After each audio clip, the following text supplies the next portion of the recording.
چہرے مشرق یا مغرب کی طرف کر لو، جس طرح کہ یہود اور نصارہ کرتے تھے۔ مخصوص رنگوں کے لباس پہن کر، مخصوص طرز کے پٹکے پہن کر اور مخصوص رسوم و رواج کے ساتھ الجھ کے رہ جانا یہ دین نہیں ہے۔ لیس البر، یہ نیکی نہیں ہے، ان تولو، کہ تم پھیر لو، وجوہکم، اپنے چہروں کو، قبل المشرق والمغرب، مشرق اور مغرب کی طرف، ولکن البر من آمن باللہ، نیکی کیا ہے کہ کوئی اللہ پر ایمان لائے، اس کا دل اپنے رب کو مانے۔ تو نیکی کی حقیقت یہ ہے کہ آپ اپنے رب کے ہو جائیں۔ جب رب کے ہو جائیں گے تو پھر اس کے دیے ہوئے نظام کو آپ من و عن تسلیم کریں گے۔ اٹھنے بیٹھنے سے لے کر انداز معاشرت تک، امور سیاست سے لے کر طرز حیات تک، کاروبار سے لے کر نجی زندگی تک، آپ کی زندگی کا ایک گوشہ اپنے رب کے دیے ہوئے نظام کی مطابقت میں ہوگا۔ تو نیکی تو یہ ہے، نہ یہ ہے کہ تم مخصوص ایک طرز اختیار کر لو، مخصوص طرز کے رنگ پہن لو اور اس کو تم دین قرار دے دو۔ ظاہریت کا نام دین نہیں ہے، بلکہ تمہاری روحوں میں دین کی وہ قدریں اس طرح اتر گئی ہوں کہ تم سے جدا نہ ہونے پائیں۔ یہاں یہ بات بھی ذہن نشین رہے کہ جو ہمارے اعتقادات ہوتے ہیں ان کا ہمارے عمل پر، رویے پر، طرز زندگی پر ضرور اثر ہوتا ہے۔ عقیدہ ہمارے عمل کی بنیاد ہوتا ہے۔ تو اگر میرا یہ عقیدہ ہے کہ میں اللہ وحدہ لا شریک کو مانتا ہوں، تو پھر اس کا لازمی نتیجہ یہ ہے کہ غیر کا خوف میرے سینے سے نکل جائے گا۔ اسی طرح جب آخرت کا یقین میری روح کے اندر راسخ ہو جائے گا تو میری زندگی خود بخود مرتب ہو جائے گی، منظم ہو جائے گی۔ کیونکہ آخرت کا تصور کیا ہے کہ میں اللہ کے حضور جواب دہ ہوں اور ایک ایک عمل اس کے حضور پیش ہونا ہے اور وہاں اعمال کی جواب دہی ہے۔ ثم لتسألن یومئذ عن النعیم۔ تو پھر کس طرح میں بند کمرے کے اندر بھی جرم کر سکتا ہوں جب یہ عقیدہ میرے ساتھ جڑ گیا ہے؟ جب ہم اپنے عمل میں کمزور ہوتے ہیں تو ہمارے عقیدے کے اندر کچھ جھول ہوتی ہے، کمزوری ہوتی ہے، اس کمزوری کی وجہ سے عمل کمزور ہوتا ہے۔ تو عمل کی پختگی اور رسوخ عقیدے کی پختگی کا نتیجہ ہوتا ہے۔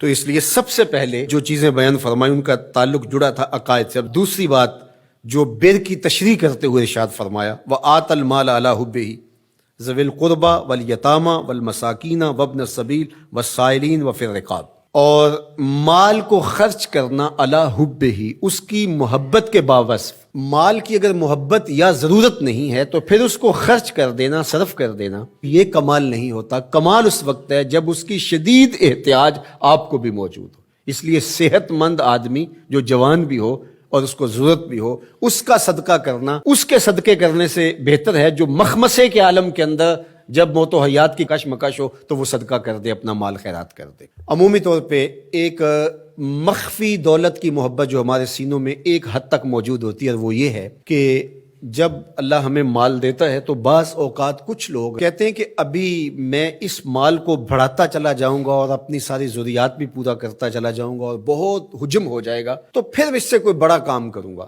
وہ ایک ہدف لیتا ہے بڑے کام کا اور مال کو ضرورت کے باوجود خرچ نہیں کرتا۔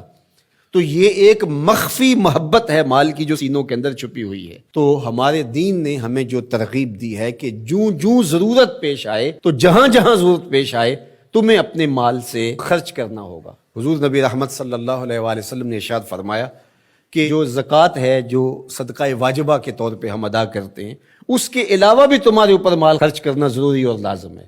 اور اس کے مصارف یہاں بیان فرما دیے، اور وہ مصارف کیا ہے آپ ذرا غور کیجئے۔ فرمایا ذوی القربیٰ، سب سے پہلا جو رکھا وہ ذوی القربیٰ، رشتہ دار رکھے۔ باقی لوگوں پر خرچ کرنے سے پورا ثواب ملتا ہے اور رشتہ داروں پر خرچ کرنے سے دوہرا ثواب ملتا ہے۔ والیتامہ، اور یتیموں کو، والمساکین، اور مسکین۔ مسکین اس کو کہتے ہیں جس کے پاس 2 وقت کا کھانا موجود نہ ہو۔ وابن السبیل، اور جو مسافر ہے، والسائلین، اور جو مانگنے والے ہیں۔